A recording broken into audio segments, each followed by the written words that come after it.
Alpha कण प्रकीर्णन प्रयोग, परमाणु का रदरफोर्ड मॉडल। परमाणु के रदरफोर्ड मॉडल में रदरफोर्ड ने एक प्रयोग किया जिसमें जेडेनेस के पर्दे के सामने एक सोने की पन्नी रखी तथा एक लेड बॉक्स में कण स्रोत रखा। कण स्रोत एल्फा कणों का उत्सर्जन करता है। एल्फा कण हीलियम के नाभिक के बराबर होता है।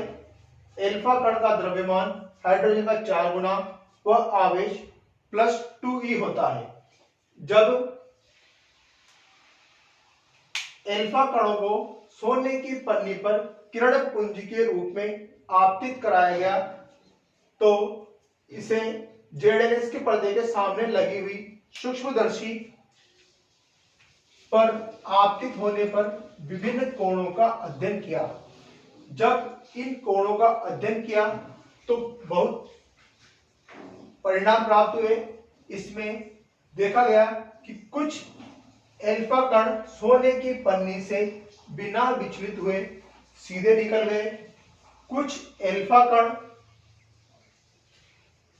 सामान्य कोण पर मुड़ गए। 8000 में से एक एल्फा कण 90 डिग्री के कोण पर विचलित हो गया तथा 20,000 एल्फा कणों में से एक एल्फा कण 180 डिग्री के कोण पर विचलित हो गया।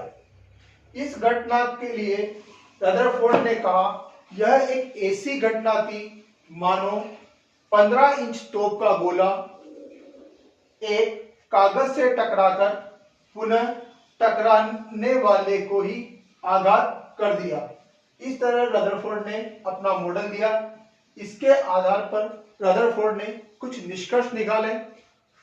पहला निष्कर्ष दिया कि अधिकांश एल्फा कण बिना विचलित हुए सीधे बाहर निकल गए। इसका अर्थ है कि परमाणु का अधिकांश भाग खाली है। एक कण जो 180 डिग्री कोण पर मुड़ा, इसका अर्थ है कि परमाणु का अधिकांश द्रव्यमान एक ही जगह पर केंद्रित है जिसे नाभिक कहते हैं। रदरफोर्ड का परमाणु मॉडल।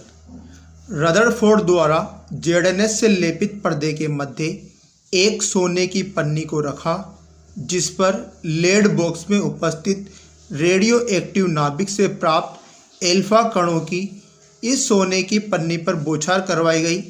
सोने की पन्नी लेने का कारण यह है कि सोना एक भारी धातु है जिसका द्रव्यमान एक छोटे से स्थान पर उपस्थित माना जा सकता है एवं सोने की पतली पन्नी आसानी से बनाई जा सकती है। इस प्रयोग में निम्न प्रेक्षण देखे गए। अधिकांश एल्फा कण ऐसे होते हैं जो अपने पथ से विचलित हुए बिना पन्नी से सीधे निकल जाते हैं। कुछ एल्फा कण ऐसे भी प्राप्त होते हैं जिनका विचलन अपने आपतन की दिशा से अधिक मात्रा में होता है तथा कुछ एल्फा कण का विचलन उनके आपतन की दिशा में कम मात्रा में होता है। 8000 एल्फा कणों में से एक कण ऐसा प्राप्त होता है जो 90 डिग्री के कोण पर प्रेक्षित होता है। लगभग 20,000 एल्फा कणों में से एक एल्फा कण ऐसा भी होता है जो 180 डिग्री के कोण पर प्रक्षेपित होता है। यह इस प्रकार है। यह माना एक परमाणु है, परमाणु का नाभिक है, इस पर हम एल्फा कणों की बौछार करवा रहे हैं। तो अधिकांश एल्फा कण बाहर निकल जाते हैं सीधे।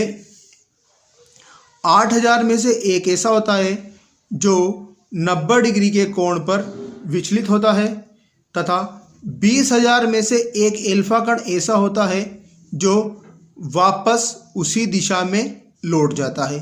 इस वापस लौटने वाले एल्फा कण के लिए रदरफोर्ड ने कहा कि यह इस प्रकार की घटना है जैसे 15 इंच तोप से निकला हुआ गोला एक कागज से टकराकर पुनः चलाने वाले पर ही आघात कर बैठे।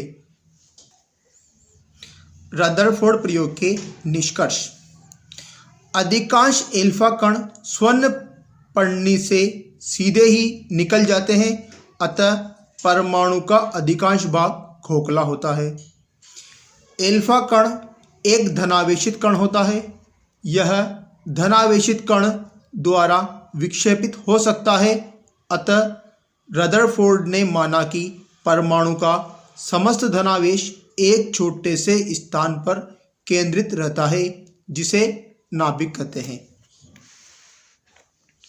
यदि इलेक्ट्रॉन विराम में होते हैं तो कूलाम आकर्षण बल के कारण नाभिक में गिर जाते हैं। अतः रदरफोर्ड ने माना कि इलेक्ट्रॉन नाभिक के चारों ओर वृत्ताकार पथों में घूमते हैं तथा कूलाम आकर्षण बल वृत्ताकार गति के लिए आवश्यक अभिकेंद्रीय बल प्रदान करता है। ये इसके 3 निष्कर्ष हमें मिले। अब रदरफोर्ड की कमियां।